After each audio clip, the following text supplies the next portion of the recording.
सोचिए, जिस लड़की की अगले ही दिन बारात आने वाली हो, शादी से ठीक एक दिन पहले वो लड़की अचानक से गायब हो जाए। लेकिन जब वो अगले दिन पुलिस स्टेशन में मिलती है, वो हर किसी को हिला के रख देता है,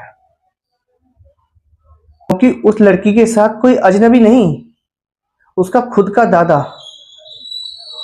पिछले 6 महीनों से घिनौना काम कर रहा था। 26 जून 2016 उत्तर प्रदेश की राजधानी लखनऊ, एक घर में शादी की तैयारियां चल रही थी। अगले ही दिन घर की बेटी की बारात आने वाली थी। पूरा घर खुशियों से भरा हुआ था। रिश्तेदार, मेहमान और पड़ोसी सभी घर पर मौजूद थे। दिन में हल्दी की रस्म हो चुकी थी। जब शाम को मेहंदी लगानी थी, लेकिन तभी एक अजीब बात सामने आई। काजल कहीं दिखाई नहीं दे रही थी। घर में हर जगह आवाज लगाई जा रही थी, काजल काजल काजल, लेकिन काजल का कहीं पता नहीं चल रहा था। पूरा परिवार उसे ढूंढने में लगा हुआ था। घर का हर कमरा देखा गया, आसपास तलाश किया गया, पर काजल कहीं नजर नहीं आई। आखिर काजल गई तो गई कहाँ? काफी देर ढूंढने के बाद परिवार वालों ने एक फैसला लिया कि पुलिस स्टेशन चलते हैं। वे लोग नजदीकी पुलिस स्टेशन पहुंचे और वहां जाकर पुलिस को सारी बात बताई। उन्होंने कहा, साहब, कल हमारी बेटी की शादी है, लेकिन वो अचानक गायब हो गई है। घर में सब कुछ ठीक चल रहा था, हल्दी की रस्म भी हो चुकी है, अब हल्दी की तैयारी चल रही है, लेकिन लड़की अचानक कहीं चली गई है। साहब, अगर वो नहीं मिली तो हमारी बदनामी बहुत होगी। पुलिस अधिकारी ने उन्हें शांत कराया और पानी पिलाकर उनको अपने पास बिठाया। फिर उन्होंने एक सवाल पूछा। उन्होंने पूछा, कहीं आप इस लड़की को तो नहीं ढूंढ रहे? दरअसल जिस लड़की को पूरा परिवार ढूंढ रहा था, वो लड़की उसी पुलिस स्टेशन में बैठी हुई थी। पुलिस उस लड़की से पहले ही बात कर चुकी थी।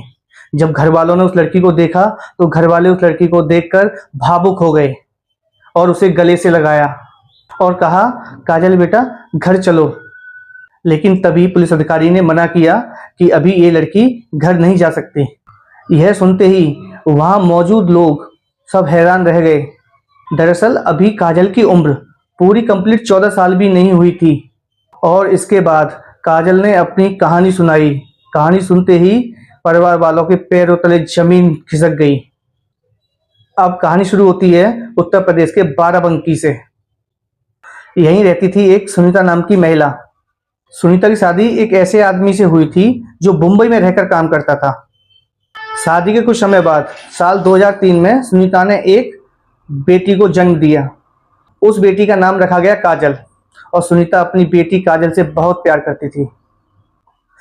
कुछ समय बाद सुनीता ने अपने पति से बोला कि हमें भी अपने साथ मुंबई ले चलो। हम माँ बेटी आपके साथ रहना चाहते हैं और मुंबई भी देखना चाहते हैं, तो हमें अपने साथ ले चलो। तो इस बात पर पति ने कहा, ठीक है, मैं पहले घर वालों से बात कर लेता हूँ, फिर मैं तुम्हें अपने साथ मुंबई ले चलूंगा। कुछ समय बाद सुनीता और उसकी बेटी मुंबई पहुंच जाते हैं। वो अपने साथ ले जाता है। उस समय काजल बहुत छोटी थी और उसे कुछ भी याद नहीं था। जैसे जैसे समय बीतता गया, काजल बड़ी होती गई और उसे घर की बातें समझ आने लगी। वो अक्सर देखा करती थी कि माँ और उसके बाप में अक्सर झगड़े होते रहते हैं। कभी माँ गुस्सा करती है तो कभी पिता गुस्सा करते हैं। अब घर में हर एक रोज लड़ाई होने लगी थी। महीने बीतते गए, साल गुजरने लगी और काजल धीरे धीरे समझदार होने लगी। उसे समझ में आने लगा क्या सही है और क्या गलत है। वो सब समझ चुकी थी। फिर एक दिन झगड़ा बहुत ज्यादा बढ़ गया, हालात ज्यादा खराब हो गए। साल था 2009 और इसी साल एक सबसे बड़ा फैसला लिया गया। सुनीता ने अपने पति से कहा, मैं अब तुम्हारे साथ नहीं रहना चाहती और मैं रोज रोज की मारपीट से तंग आ चुकी हूँ। उसके बाद पति और पत्नी अलग हो जाते हैं। अब सवाल यह था कि काजल किसके साथ रहेगी। जो काजल के पिता थे वो चाहते थे कि काजल बेटी उनके साथ रहे, लेकिन माँ ने साफ मना कर दिया कि वो अपनी बेटी को किसी भी कीमत पर उनके साथ नहीं छोड़ना चाहती है। आखिरकार माँ की ममता जीत जाती है और काजल अपनी माँ के साथ रहती है। उसके बाद सुनीता अपनी बेटी काजल को साथ लेकर लखनऊ आ जाती है। साल था 2010। सुनीता लखनऊ आ चुकी थी, लखनऊ में रहने लगी थी। अब उसे अकेलापन महसूस होने लग रहा था। तभी उसने सोचा, अपनी और अपनी बेटी की जिंदगी के लिए उसे दूसरी शादी कर लेनी चाहिए। इसके लिए वो एक अच्छे से लड़के की तलाश करने लगती है। कुछ समय बाद सुनीता को एक लड़का मिल जाता है। सुनीता ने अपनी पूरी आप बीती कहानी उस लड़के के सामने रख दी, पूरी कहानी बताई उसको। लड़के ने सब कुछ सुनने के बाद कहा, मुझे कोई ऐतराज नहीं है, मैं तुमसे शादी करने के लिए तैयार हूँ। इसके बाद साल 2010 में दोनों शादी कर लेते हैं। अब सुनीता को लग रहा था कि अब जिंदगी पटरी पर आ चुकी है, सब कुछ ठीक चल रहा था, घर में खुशी का माहौल था। कुछ समय बीतने के बाद सुनीता को एक और बेटी होती है। फिर 2 साल बाद एक बेटा भी पैदा हो जाता है। अब सुनीता के 2 बेटियां और एक बेटा थे। अब सुनीता चाहती थी कि उसके सभी बच्चे अच्छे स्कूल में पढ़ें, क्योंकि उसकी जिंदगी में सबसे बड़ी कमी उसकी शिक्षा की ही रही थी।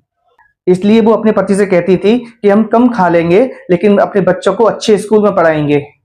लेकिन धीरे धीरे घर का माहौल बदलने लगा। सुनीता और उसके हस्बैंड में फिर से रोज से वही लड़ाई झगड़े स्टार्ट हो गए। बात बात पर विवाद होने लगा, कभी पैसों को लेकर तो कभी बच्चों की पढ़ाई को लेकर। सुनीता चाहती थी कि बच्चों को अच्छे स्कूल में पढ़ाया जाए, लेकिन इसके लिए उसका पति तैयार नहीं था। यही बात धीरे धीरे झगड़े में बदल गई और हर रोज झगड़ा होने लगा। फिर आया साल 2015 और हालात पूरी तरह बिगड़ चुके थे। सुनीता का दूसरा पति भी उसके साथ मारपीट करने लगा और घर का माहौल और बिगड़ने लगा। एक दिन सुनीता ने फैसला लिया कि अब वह उसके साथ नहीं रहेगी, अब वह उससे अलग होना चाहती है। पति ने भी साफ कह दिया, अगर आपको अलग ही रहना है तो अलग ही रहो। और इसी तरह सुनीता की दूसरी शादी भी टूट जाती है। अब सबसे बड़ा सवाल ये था कि अब तीनों बच्चे कहाँ जाएंगे। सुनीता चाहती थी कि बच्चे उसके साथ रहें, वो बच्चों को अपने साथ ले जाना चाहती थी। इन छोटे दोनों बच्चे उसके साथ जाने को तैयार नहीं हुए। और सबसे बड़ी हैरानी की बात, जो उसकी बड़ी बेटी होती है काजल, उसने भी साथ जाने से इनकार कर दिया। काजल ने कहा, मैं यहीं रहना चाहती हूँ, मैं इस घर को छोड़ के नहीं जाना चाहती हूँ। उधर पिता भी तीनों बच्चों को अपने साथ रखने के लिए तैयार नहीं था। ऐसी हालत में तीनों बच्चे अपने दादा और दादी के पास रहने लगे। कुछ समय बाद सुनीता ने तीसरी शादी कर ली और उधर तीनों बच्चों के जो पिता थे उन्होंने भी दूसरी शादी कर ली। अब तीनों बच्चे दादा और दादी के साथ रहने लगे थे। शुरुआत में सब कुछ सही लग रहा था। काजल को लग रहा था कि अब उनकी जिंदगी सही हो जाएगी, लेकिन उसे नहीं पता था कि उसकी जिंदगी की सबसे डरावनी रात आने वाली है। एक रात काजल गहरी नींद में सो रही थी। घर में सन्नाटा था और कमरे के अंदर अंधेरा था। तभी आधी रात को उसका दादा उसके कमरे में आया। वह उसके शरीर को गलत तरीके से टच करने लगा। काजल अचानक जाग गई और डर के मारे घबरा गई। जैसे ही काजल जागी, दादा वहां से तुरंत हट गया। उस रात किसी तरह मामला वहीं खत्म हो गया, लेकिन काजल के मन में डर बैठ चुका था। लेकिन उस रात के बाद काजल बहुत डर चुकी थी और लेकिन उसने किसी को कुछ भी नहीं बताया। उसे लगा कि ये शायद एक गलती होगी और ऐसा दोबारा कुछ नहीं होगा। कुछ दिन बाद एक और डरावनी रात आ गई। उस दिन काजल की दादी काम पर गई हुई थी। जो काजल की दादी थी वो अक्सर घर से बाहर काम करती थी और वो कभी कभी लेट भी आया करती थी नाइट में। उस दिन दादी ने जाते हुए कहा कि मैं रात को घर नहीं लौटूंगी, तुम लोग खाना खाकर अच्छे से सो जाना। अब घर में सिर्फ 3 लोग थे, काजल और काजल का छोटा भाई और उसके दादा। हो गई और सब लोग सो गए। काजल भी अपनी चारपाई पर सो चुकी थी। आधी रात का समय था और चारों तरफ घोर अंधेरा और सन्नाटा छाया हुआ था। तभी अचानक उसका दादा उसके पास आया और इस बार उसने सारी हदें पार कर दी। काजल रोती रही, गिड़गिड़ाती रही, हाथ जोड़ती रही, लेकिन दादा पर इस बात का कोई असर नहीं हो रहा था। उस रात काजल की जिंदगी पूरी तरह बदल चुकी थी। अगले दिन जब दादी घर वापस आई तो काजल ने पूरी रात की कहानी अपनी दादी को बता दी, लेकिन दादी ने उसकी बात पर विश्वास नहीं किया। उल्टा उन्होंने काजल को ही डांटना शुरू कर दिया और बोला, तुझे शर्म नहीं आती ऐसी बातें बोलते हुए? अपने ही दादा पर इतना बड़ा आरोप लगा रही हो। उन्होंने कहा, तुम्हारे दादा तुम्हारे लिए कितना सोचते हैं और तुम उन्हीं पर इल्जाम लगा रही हो। इतना ही नहीं, उसकी दादी ने उसकी माँ पर गंदा भद्दा कमेंट भी किया। उन्होंने कहा, जैसी तुम्हारी माँ थी वैसी तुम भी हो। यह सुनकर काजल पूरी तरह टूट चुकी थी। वह चुपचाप जाकर एक कोने में रोने लगी। अब काजल की समझ में नहीं आ रहा था आखिर अब वो जाए तो जाए कहाँ। उसने सोचा काश वह अपनी माँ के साथ चली गई होती तो ये दिन नहीं देखना पड़ता मुझे। उसके बाद काजल की जिंदगी डर में बदल गई। वह हर रात सहमी हुई सोती थी। जब भी दादी घर पर नहीं होती थी उसका दादा उसके आसपास जाता था और वही गंदी हरकतें करने की कोशिश करता था। ऐसे ही धीरे धीरे दिन बीतते गए और 6 महीने निकल चुके थे। इन 6 महीनों में काजल ने हर रात डर कर गुजारी थी।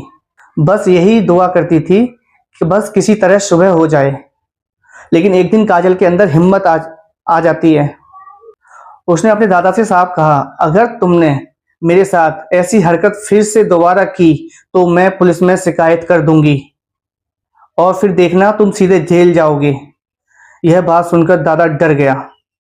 उसे लगा अगर सच में लड़की पुलिस में शिकायत करने चली गई तो जिंदगी बर्बाद हो जाएगी। इसी डर की वजह से उसने एक फैसला लिया और जल्दी से जल्दी काजल का रिश्ता तय कर दिया और शादी की तारीख रखी गई 27 जून 2016। घर में शादी की सारी तैयारियां शुरू हो गईं। मेहमानों को कार्ड बांटे जाने लगे।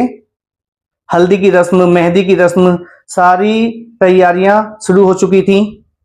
लेकिन काजल के मन में एक अलग ही लड़ाई चल रही थी। इसी बीच काजल एक एनजीओ के संपर्क में आ चुकी थी। एनजीओ के लोगों ने कहा अगर तुम्हें न्याय चाहिए तो तुम्हें खुद आगे आना होगा। उन्होंने काजल को समझाया कि तुम्हें यह लड़ाई खुद से लड़नी होगी। और फिर शादी से ठीक एक दिन पहले काजल घर से निकल गई और पुलिस स्टेशन पहुंच गई। वहां जाकर उसने अपने दादा की पूरी सच्चाई कहानी पुलिस वालों को बता दी।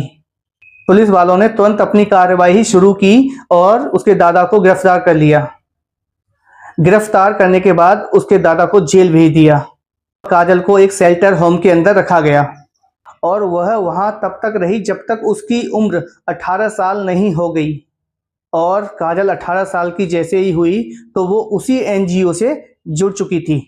उसने सेल्फ डिफेंस की ट्रेनिंग ली और मजबूत बन गई। अब वह दूसरी लड़कियों को सिखाती है अगर जिंदगी में कभी कोई बुरी स्थिति आ जाए तो खुद को कैसे बचाना है। कुछ समय बाद उसका दादा जमानत पर बाहर आ गया। इसी दौरान काजल की जो छोटी बहन थी उसकी शादी हो गई और जो उसका भाई था वो दादी के साथ रहने लगा। और आजकल काजल समाज में जागरूकता फैलाने का काम कर रही है और लड़कियों को एक ही संदेश देती है कि डरना नहीं है, गलत के खिलाफ आवाज़ उठानी है। अगर आप भी ऐसी सच्ची क्राइम स्टोरी दिल दहलाने वाली पसंद करते हैं तो हमारे चैनल को विष्णु डार्क रिपोर्टर्स को अभी सब्सक्राइब कर लीजिए एंड बेल आइकन भी दबा दीजिए। जय हिंद। हम आपके लिए ऐसी अच्छी और सच्ची घटनाओं पर आधारित स्टोरी अक्सर लेके आते रहते हैं। जय हिंद, जय भारत।